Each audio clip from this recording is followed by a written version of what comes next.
gives me great pleasure to welcome James Dean Bradfield to Out on the Floor, who's, safe to say, a solo artist at the moment, aren't you, young man? Yeah, just for a brief period of time. Does this mean you've gone through one of these periods where it's been really prolific for you? You're enjoying being in the studio and writing? Well, kind of like, the brief period of being prolific started out of a period of inactivity because we kind of... We decided we were at the age where we all decided we had to get hip replacements and all that kind of stuff and give ourselves a break. Yeah. And next kind of like, and out of that period of inactivity, I just needed to do something. Yeah. So kind of like, and since it was always me that had a bit more of a sniff. Soul-leaning. A sniff of music outside of the guitar genre, shall we say. Yeah. I used to go down to a club in Newport called Rudy's all the time. And was it a soul club? It was, yeah. And I used to kind of like make a complete pranit of myself on the dance floor down there. All right, okay. The other side of it kind of thing. So the first choice then, on Motown, Rita Wright, who to me sounds like Diana Ross, or this could have been a Diana Ross song. Yeah. And I expect this would be about 66 on Motown, wouldn't it? Yeah, it is, I think. I remember Nick, Sean and Richey got me... It was just a little birthday present. We're on the road and we always get each other birthday presents. And they got me the Hitsville, kind of the singles collection. You do find a couple of things that you've never seen before in those collections. And this is one of them. And I was just quite shocked as to, I thought she sounded like Kylie Minogue, which a lot of people would think that sounds a bit bizarre. But I actually just, the arrangement of this song, everything about it. Oh, it's a beautiful song. It's absolutely amazing. And kind of like it, and kind of, Sarita Wright, she had quite a checkered private life, I think, Well, on to Stevie.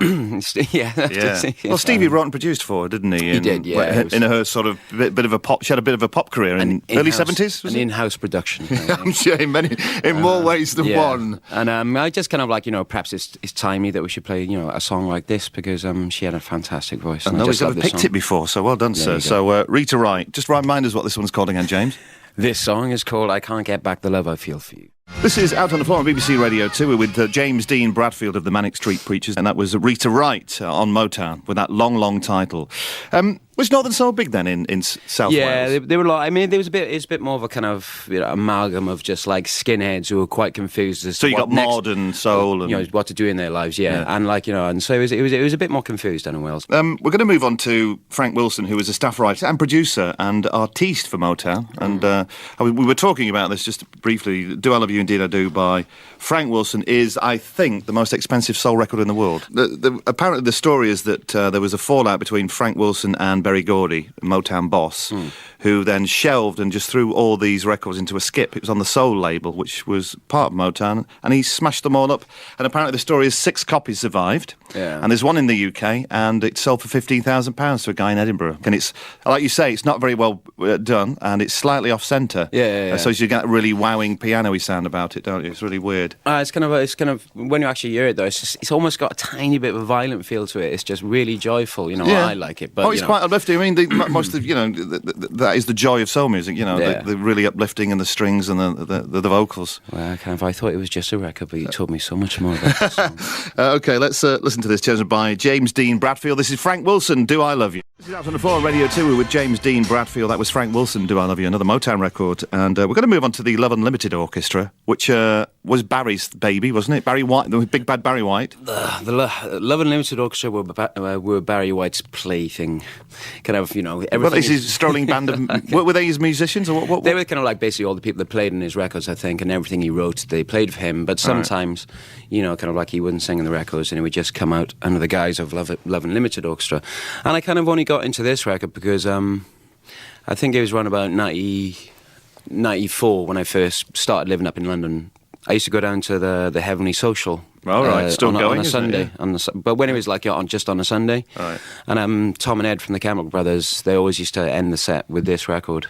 And sometimes they'd play it twice. And it was one of the first times perhaps I realised that a record could just be really powerful without, there being just, blustery guitars and, a white fella just screaming his head off over the top.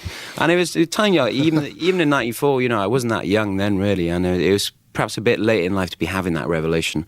But this record is just... It has to happen one day, doesn't it? No, it did happen. It's a bit embarrassing when you do realise that, because you realise it should have happened way before. But this record is just fantastic. It's just the way it moves and everything. And ultimately, it's probably one of the ultimate wedding songs, I think. Can't wait to hear it now. You've sold it very, very well. This is the Love Unlimited Orchestra, chosen by James Dean Bradfield, Under the Influence of Love. This is Radio 2. That was Out on the Floor with James Dean Bradfield with Under the Influence of Love from the Love Unlimited Orchestra. We're going to play your new record because you're out doing the Manics, you're out doing your solo stuff, and you're a busy boy enjoying it all again? Or how different is it this time round? It's strange because, we've just done 3 gigs, and the band that I'm that are playing the tracks that I did in the album didn't really know the records, so they've had to learn the record. Well, Nicky's on the record, isn't he? He wrote a lyric for the record. Yeah. But the band I've taken out on tour for it, we've just done 3 gigs, and that was kind of nerve-wracking.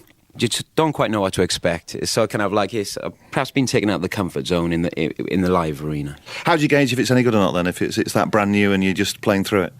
As usual, the audience. What if you get a round of applause, you think, OK, job done? No, I mean, I'm at that age where I'll graciously take any the sound of one man clapping, I'll take it kind of thing. You don't really want to hear one man clapping though, really, do you? You really don't.